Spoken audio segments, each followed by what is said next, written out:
February of 2015, I was performing at a showcase with my new wedding band, and we were performing the first song, Uptown Funk, and I hit the high note, and whatever that did to my brain, I took a seizure. At first, my body started shaking, and the crowd and the band were kind of looking at me, thought I was going off in a dance. But then I fell to the side on top of the mixer and everything, and took a grand mal seizure there and then, and woke up with the ambulance boys around me. They took me to Ballinasloe, where they scanned me, and they found a shadow on my brain. And this is, it's likely that it's a tumour, you know.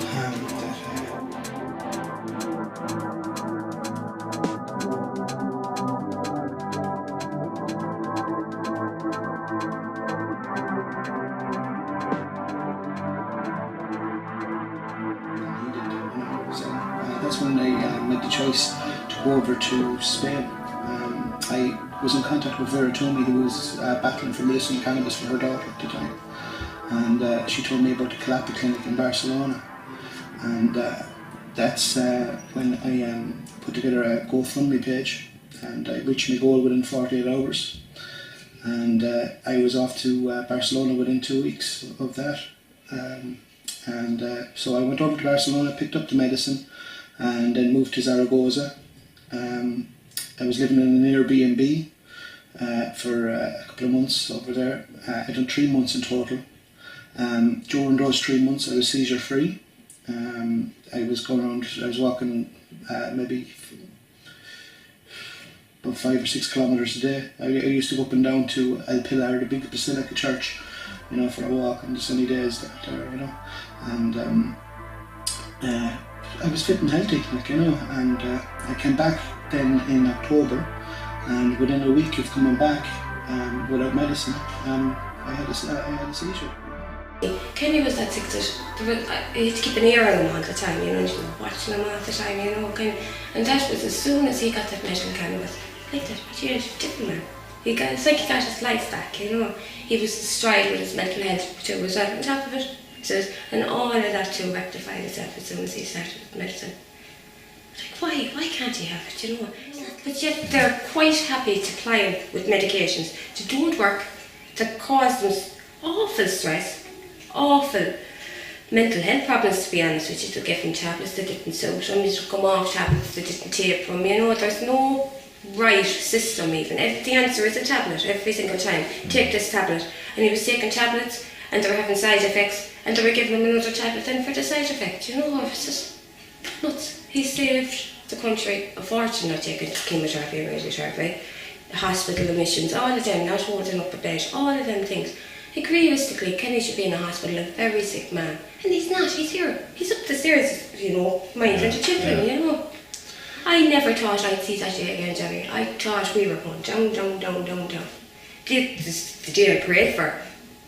But in the 90% of the time, I thought it wasn't going to come, you know. And then it's like getting life back. So it is.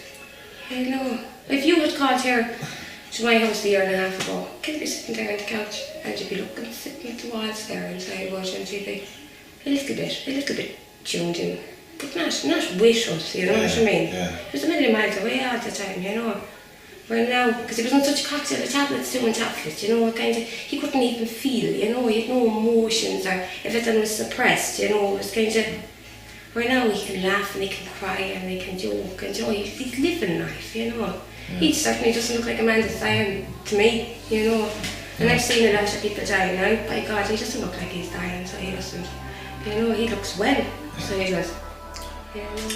As I said, I was saying there, my wife, she was trying for another scan, follow-up scan after my treatment in Zaragoza, and I went up for that scan, and I got the results of it about a week or two later, and I walked into the consultant's room, and the consultant said, "Kenny, you have a good scan." And I was blown away. I was saying, look, I was saying on the way up to here, look, if it's stays the same size, I'd be happy out. You know, if it's shrunk, I'd be delighted. You know, if it stays the same size, I'd be happy out. If it's gotten any bigger, I might have to consider surgery again, or I would have considered chemotherapy as well, like, and radiation if it gotten any bigger. But he said it was a good scan, that there was no progression in the tumour since October 2016, and this was February 2018, and that my tumour was stable, and that he had noted that. I said to him, you know what I was doing, you know where I was? And he says, yeah. I says, you know, I've been taking medical cannabis and to treat the tumour. I says, will I continue on doing that, so? You know, and he says, yeah. You'll have me up before the medical board yet, though. He says, you know. So that just goes to show, though, like how afraid of it they are, you know, over here. Okay. So when I got back here, I tried to apply for my licence then, you know, and I tried to get backing from a couple of doctors or whatever, like, you know, and I got in contact with Green Light Medicines. They said to me that if I can get a prescription from my own GP, that they would press forward and apply for a licence on my behalf. And unfortunately, my GP, even though he fully supports me, he says I was grabbing the bull by the horns that time when I was leaving for Zaragoza. He tried to get, or he tried to apply for, he tried to get me a prescription for Green Light Medicines product, 10% THC, and his medical indemnifier advised against it, so he couldn't. So it was an insurance issue? Yeah, it was an insurance issue, yeah. Okay. It was indeed, yeah, and that's where I felt like I came to an impasse, you know what I mean? Like, so during the time in Spain, I had met a couple of friends, you know, as you do, and I had a proxy over there that I could get my medicine sent to, because the lab that produces the medicine won't send it outside of Spain, you know, because of the laws and that, you know, and so but I had a friend in Spain who took delivery of the package and forwarded it onto me, and unfortunately that package was intercepted by the Customs and Revenue up in the Dublin Mail Centre on April 18th of this year, and so we I appealed it, you know. I wrote to the Revenue, the guy that was after seizing it. I wrote to him, and I wrote to on Taoiseach, Leah Varadkar, and I wrote to the Minister for Health, Simon Harris, and I got a reply back from the Revenue saying that they were going to investigate the matter and to see if I would be prosecuted or not, which was crazy in my opinion. And Leah Varadkar just passed a book. He says I just passed it on to Simon Harris, thanks very much for your email.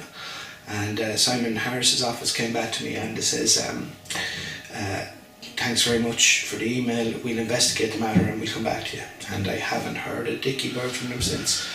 Now, I sent them my my letter from Beaumont stating the fact that I was being treated with cannabis in Spain, and that my tumour hadn't grown because of the treatment. Like, because like if my tumour was to change, I could possibly have like a couple of weeks to a couple of months, like, you know, if it was to change form, like, you know. So I also sent them on my certificate for cannabis use for my brain tumour, along with my dosage, so, which was basically my prescription, and I've yet to hear back from them. So I Mike Cunningham, a good friend of mine, arranged a march in Athlone and before that march came, a lot of people were getting onto Boxer Mourne, Boxer being a local TD, and he actually, I got a phone call from his office a couple of days before the march asking me would I come in to see him before the march in Athlone, and at that meeting he told me that what I had sent him the same information, you know, like my certificate for my dosage and the letter for Beaumont, and between him and his advisors they says that it was more a statement of fact than an actual letter of support, you know, because as it stands here in Ireland you need the support of a consultant, an Irish consultant, to make the application on your behalf, but I had no Irish consultant, you know, and like there is no Irish consultants that are trained in the treatment of cancer with medicinal cannabis, whereas I had a consultant in Spain, you know, and like I'm a European citizen and I've a script from a European doctor, a European consultant that's trained in this, and I thought that would be enough, you know. It should justify, in my opinion, me getting a medical license, you know. Because mine isn't on the list of diseases or illnesses that the HPRA report came back to Simon Harris's with, you know, and I think it was MS, epilepsy, yeah, and nausea from chemotherapy. Okay. Before you could get it on compassionate grounds, but as the minister said himself, that any drug, you know, any Schedule 1 drug can be applied for a license for any condition, as long as it's through a consultant, you know, and it has to be an Irish consultant, and that's where I'm caught at the minute, you know.